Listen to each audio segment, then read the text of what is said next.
Francoise, welcome to my house and to this talk via Zoom in frame of my scholarship program, the KPO scholarship. But I'm so happy that you said yes for this meeting. After, we met a month, not even a month ago in London, also to talk.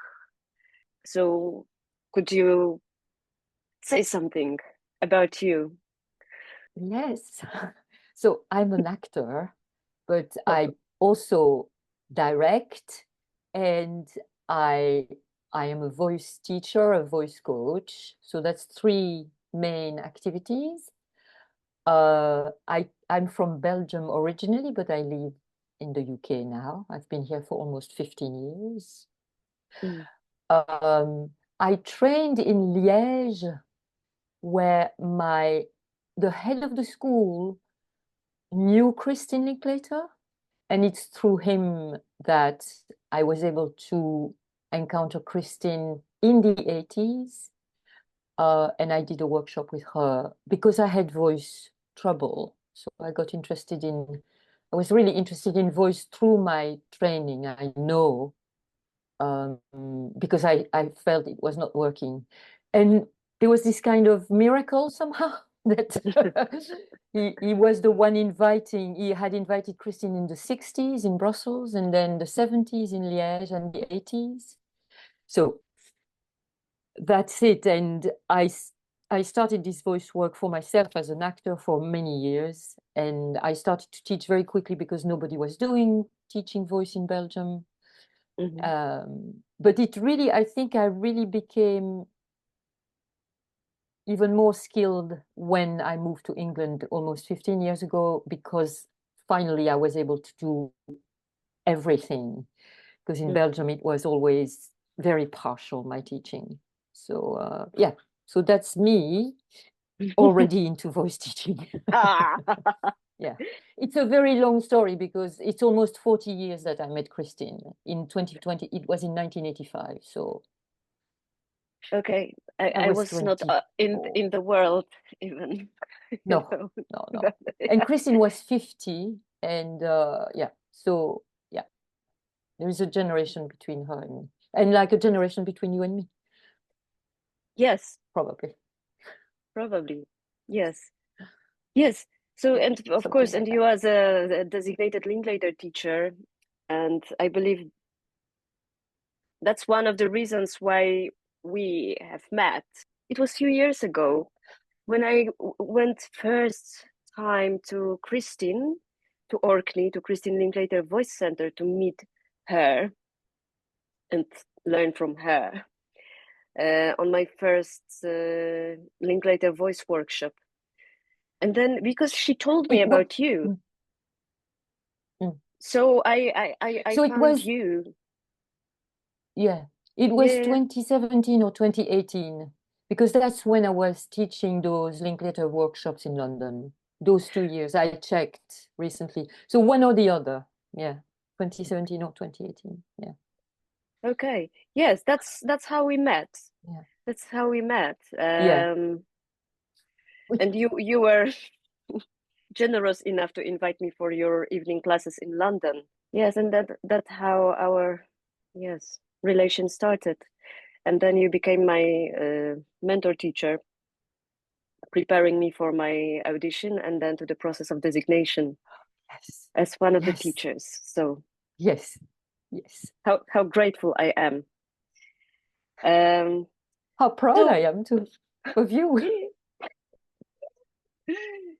So because we are already on the field of voice work, which is a huge part of my life as a performer too, as a voice pedagogue, as a designated Linklater teacher, of course.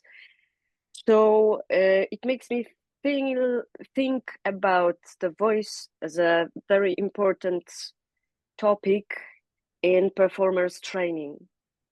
And when I was approaching my scholarship program, I started to go through the book again, and I sat for a while with for a moment with the idea of actors quartets, which I think it's for the first time I heard about that from Christine.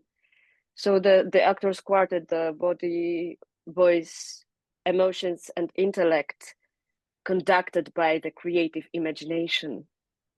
I was wonder, yes, how you can relate to this actors quartets in your experience as a performer, but also as a director and as a pedagogue. What can you say about the relation between those elements?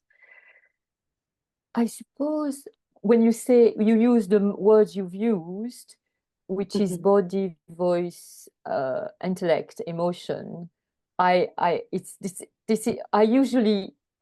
will use breathing, feeling, thinking, speaking, but it's connected. Breathing, feeling, thinking, speaking, with this moment where I never know if I'm going to say breathing, thinking, feeling, speaking. Where do I put the thinking? So I'm fascinated by that. I think it's at the core of my, let's go for the teaching first, of my teaching, because I always use text in my voice classes. So I have the students go into speaking, either something they do in their acting class, but mostly I bring material. So I want them to always experience the speaking, and having done the voice work, they will have experienced breathing, feeling. The thinking and the speaking will be connected to what they will say. So I think it's really part of the work for me all the time. For me as a performer, of course, it's really using that concept that I learned text, and I'm doing the voice work, warming up before performing. That's what I experience. I experience the quartet. So I wake up all the parts of me that are going to be on stage with me. My body, my voice, my intellect, my emotional life. And it's fascinating because there is this idea of balancing, isn't it? So yes. So it's an interesting, depending on what I'm doing, it's going to be asked at different levels. And maybe when I learn text, I'm going to focus more on one aspect or another. I'm going to do lots of physical stuff, or breath is always there, or I'm just going to understand everything. Maybe a session where I really want to understand. You see. So I'm and for the teacher, I suppose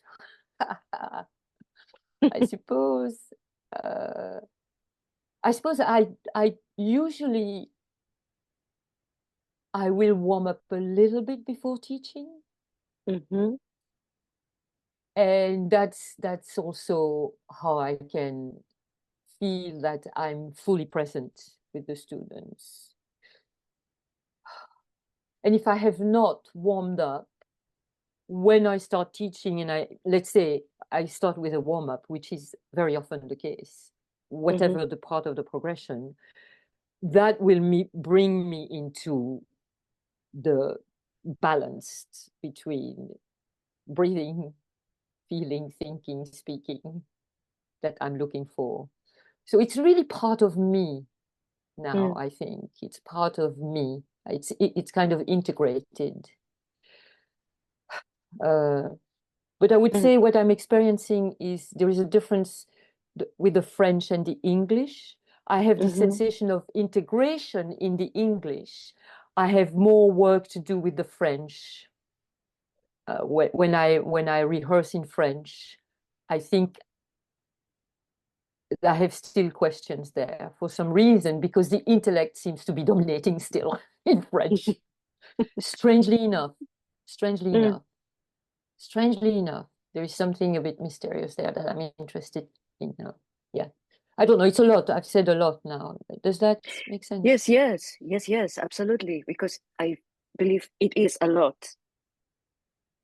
It's a big topic, but because you said about that, it became kind of part of you. It integrated. You spoke about the language, but let's move it aside, because there is something interesting for me, and if I would like to ask you, if I can, was that like always that you felt that this is important to warm up, you know, to be warmed up to go and teach? How did you achieve the awareness about the need to integrate before you take an action of teaching, or an action on going on rehearsal, or going anywhere in the real life? I would say the importance of warm up, maybe. Yes, I think it's a way of focusing. It's my way of being focused and really putting all my attention in what I'm doing, being alert, being alive physically, mentally, emotionally, and focused on what I'm going to do or what I'm going to say, if it's performing or I've prepared my lesson. And yeah, so it's really about focusing. So yeah, and also knowing that it will really be better for the people I work with or for myself. But if I'm with students, it's so important that I'm not coming with, well, I'm coming with everything, but I'm going to deliver what I want to deliver, and it's going to go wherever it's going to go. But so it makes me feel confident. It enhances my confidence, and my focus and my trust in the work and what I've prepared and what I'm going to do. Yeah. So it's huge for me. Warming up is always the core of the work. Yeah, I do it here. I do it even if I'm not going to go teach. I do also warm up and work on something. Why? Well, because it makes me focus on myself, and take myself seriously, and it addresses exactly this quartet, which is really, which is what keeps me alive and creative. Also, I think it helps me to be more creative. I'm glad you said about that, because somehow it started to be also a very important part of my everyday life. And I think I started to be more aware about this part of my life because of the scholarship program. And the program is about the mental crisis of a performer, and how the elements of actor's craft can support the psychophysical well-being in everyday life. So kind of separated from the, let's say, stage theater, because what I observe more and more, that the performative aspect of everyday life is everywhere around, because I meet another person and we talk, and this is already a theatrical situation. And when I started to warm up every day, and the aim is to warm up myself, so and I hear Christine's voice, that you warm up not to warm up your voice and to speak better, but to get to contact yourself, to contact some deeper layers, and to uncover them and check how are they today, because it's always every day it's different. When I really focus about the warm up, and balancing the actors quartet, the desire to communicate is very awakened in me. Okay. So I am approaching life from the point of, the curiosity, and rather something light and happy to communicate than afraid. Yeah. Which came from the crisis situation. So, the space of doubting in myself and in, whatever I do. Yes. And because I mentioned the crisis, which is a big word, I don't want it to be so, heavy. No, we can have small crises, like. No, but it's right. So I wanted to ask you, because you said that you had problems with your voice, and that led you somehow into Linklater and opened up something. Can you say a little bit about this story? Oh yeah. I think I didn't have. Well, I think a posteriori, afterwards. So the story is that as a child, I was very creative. I was singing in the choir. I was doing theater. Well, no, I wasn't doing theater but I was doing dance. I was dancing, playing music, doing all kinds of stuff, very creative. And then adolescence was a disaster for me. And I really, for many family reasons, it was really horrible. And when I decided, but then I started to do theater when I was 13, 14.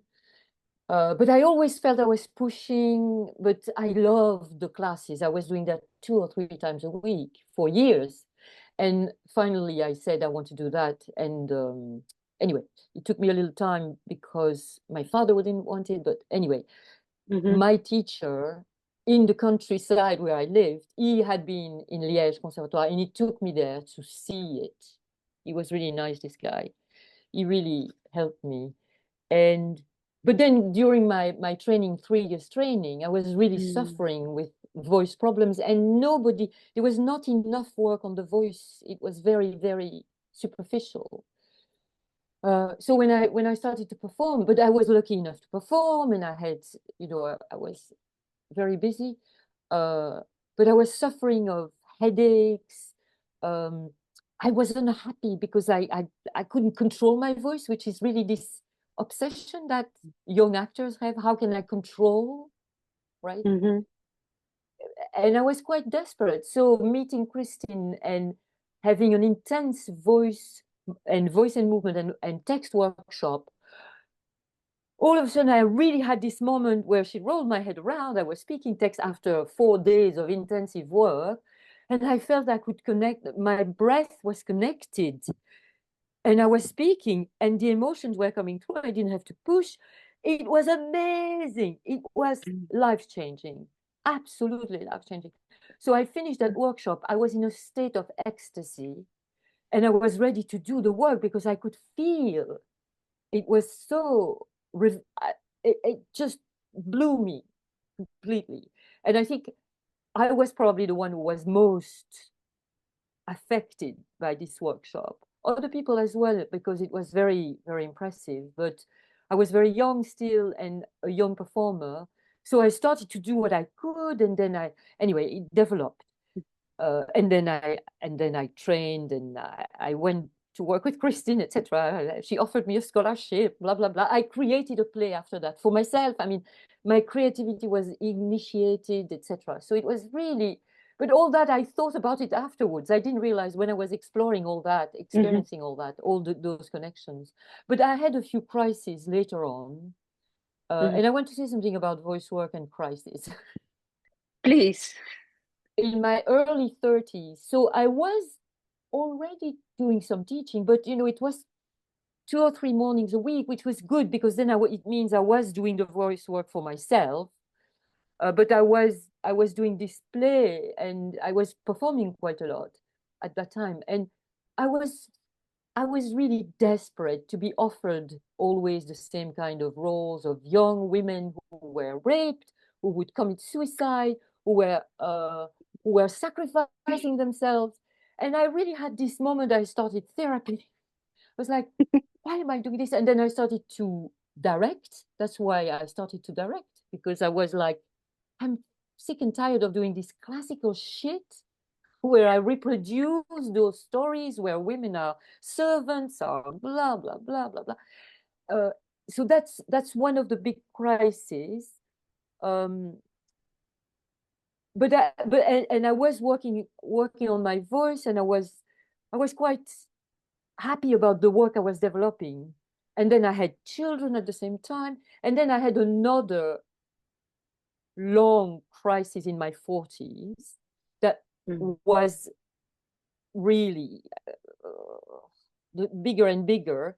And I know that I kept sane and alive because of the voice work, because at the time I was performing less, I was directing, but also I was teaching a bit more, and I was keeping the connection with my emotional life through the voice work. Because the breathing and teaching, I was expressing myself in the teaching or in the directing, because at home it was a disaster and I was completely silent. So because of this quartet, I was very aware that I was silent. I was aware that I was holding my breath. I was aware that my mind was blocked. I was aware of what was not working, but by doing the exercises, I kept coming back to life when I was working. So I was in a kind of constant depressive state, but it was like always there. But I never collapsed because I kept doing the work. I never really gave up working, in fact, even though there were lots of pressure for me to stop really working. I never gave up. And I am absolutely sure that that's what kept me alive, really alive, I must say, not just, I don't know what else would be the alternative, but it was not just accessory. It was fundamental to my to survival, frankly. So it's a big thing. Because if I hadn't been doing that, I don't know, I would have stopped working. I would have completely. But this quartet is so important because it makes you really realize the mechanism of the voice of speaking. And so I still can identify, of course, what's going on in me when I meet people or new people or people I have different connections with, how my body reacts and what I let happen or not, what I stop. I'm extremely aware of that. And it's really a strength, I think. Yes, but thank you for telling the story. And it makes me feel how huge, how powerful the real voice work can be, how transformable for a human being. Yes, absolutely. And you speak about the crisis, how the voice work helped you to come out from the personal crisis. I could relate to that too, because I believe that, especially being on the teacher's training during the designation process, but it was also a period of kind of transformation in my personal life, the end of the cycle, I don't know. So and I still experience the depressive moments, the moments of the depression when I'm really down, but it's not so scary anymore because I am aware of the processes in between my body and mind. I kind of understand, why do I react in this way, and I always can relate, or support myself with the impulse to sigh. And it helps me to center. And of course, now we could, speak a lot about the Linklater voice method.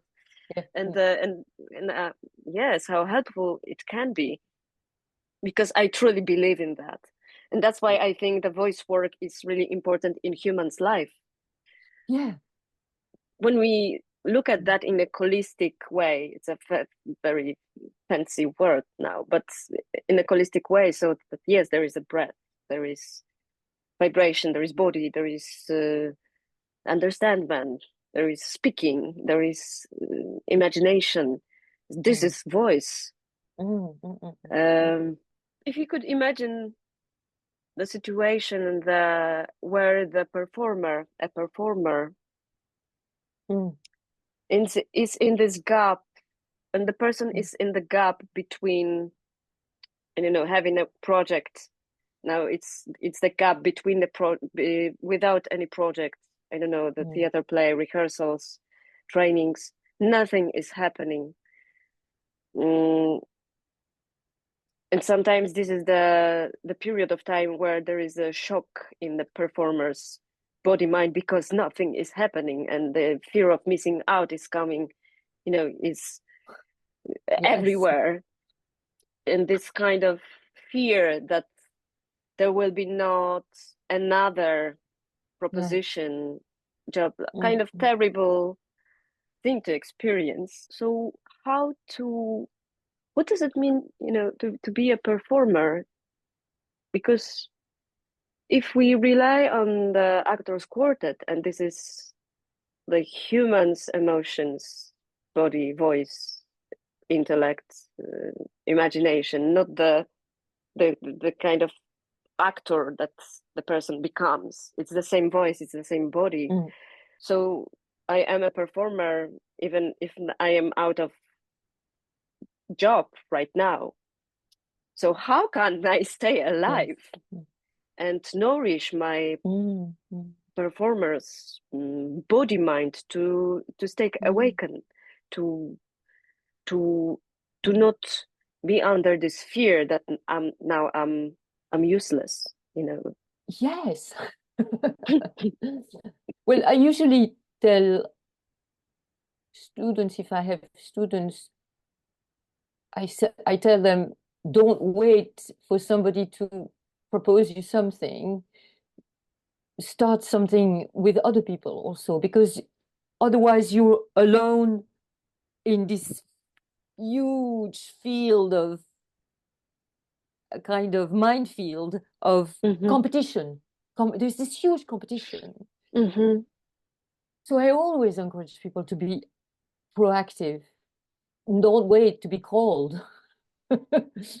So that's one thing, but that's nothing specific, except stay in touch with a little group of people, do reading, discuss, go see something together, see if there is something you have in common, So that's not really practicing for yourself, but don't stay alone waiting. What I've done is making sure not always, but maybe more now than ever, because I realize I have freedom for the moment, really doing something physical and doing something emotional, and then read or learn lines. And of course, I will tell people, do some relaxation and vibration. I'm not sure it's necessary to do the full progression of the exercises to every day, but depending on where you are, or it could be just even 20 minutes, but do something for yourself where you use your breath, where you use vibrations, when you use speaking something, learn some lines, or read aloud something, practice at least 2 hours a day, maybe not 2 hours in a row, maybe one in the morning, one in the afternoon, I don't know, one in the evening, but do that so you keep your creativity there. You're not cut from, and or do more. Yes. But so I don't think there is a magic thing. I think everybody will find what works for them, but it's important to do something creative. And because it's a way also of comment est-ce qu'on dit, of processing these feelings of despair, of anger or jealousy, because the others are working. My God, speaking, yes. Speaking Yes. text where you can express strong emotions, so that you empty your body of your body mind of relation of anger or despair. You process those emotions that you feel and that are destructive, I think. So, yeah. Yes. I agree.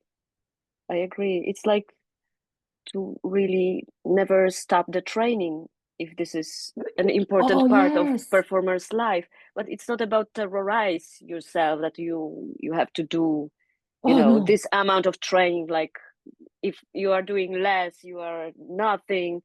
Of course, it's not about that. No.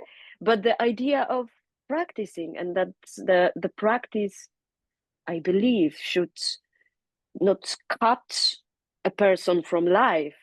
It should open the person into life, into professional life, into private life. So it's like, yes, it's like practicing for being alive. I don't know. It's playing also. I think it's playing. This idea that we're actors.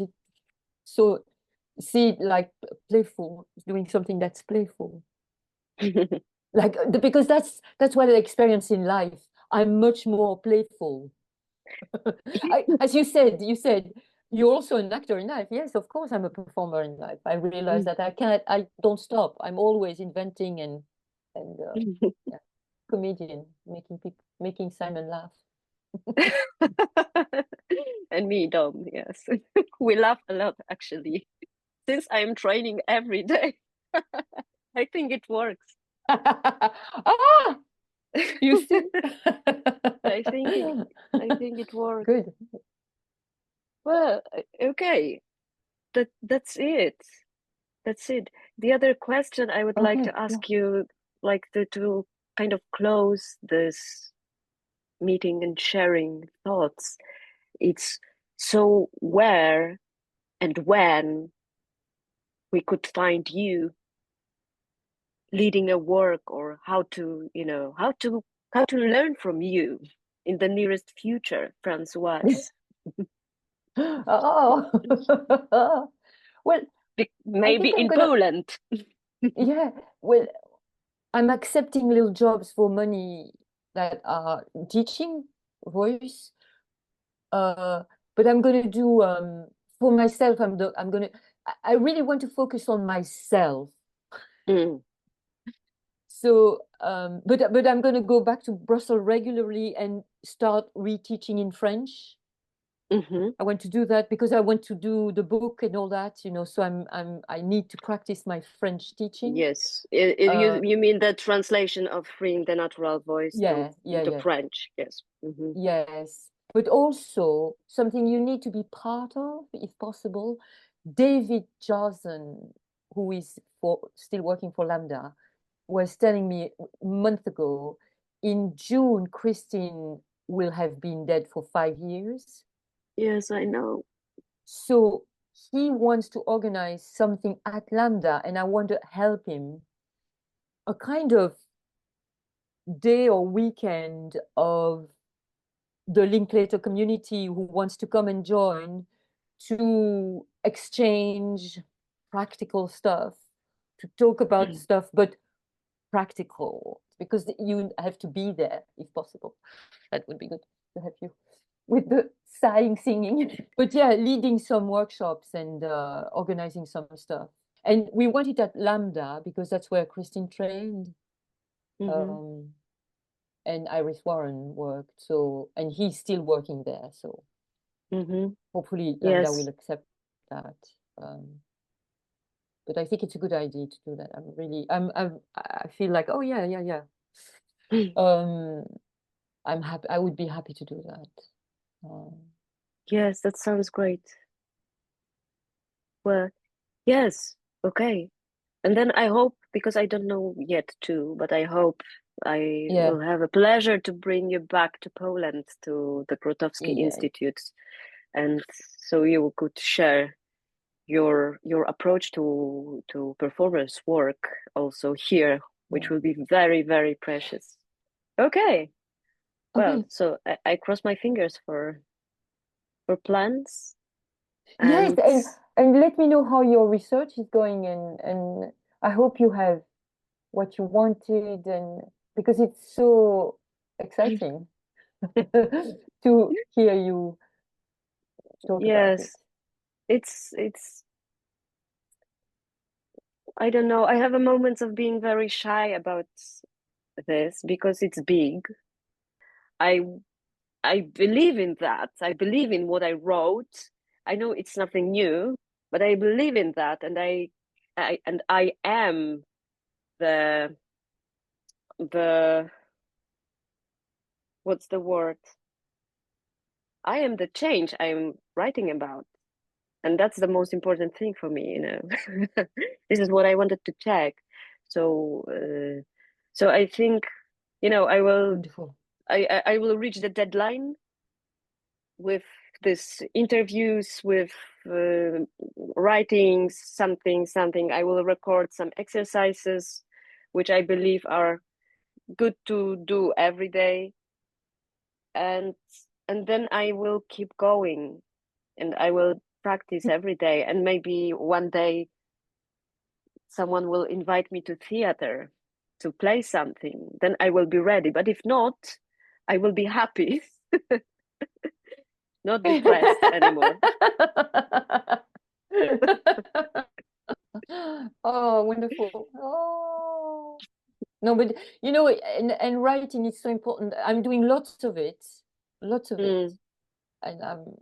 it's also, I'm not mentioning that because, but I'm practicing because I want to, there is stuff waiting to be developed in the writing I've done, both about voice and about, it's also fiction and plays and stuff, huh? But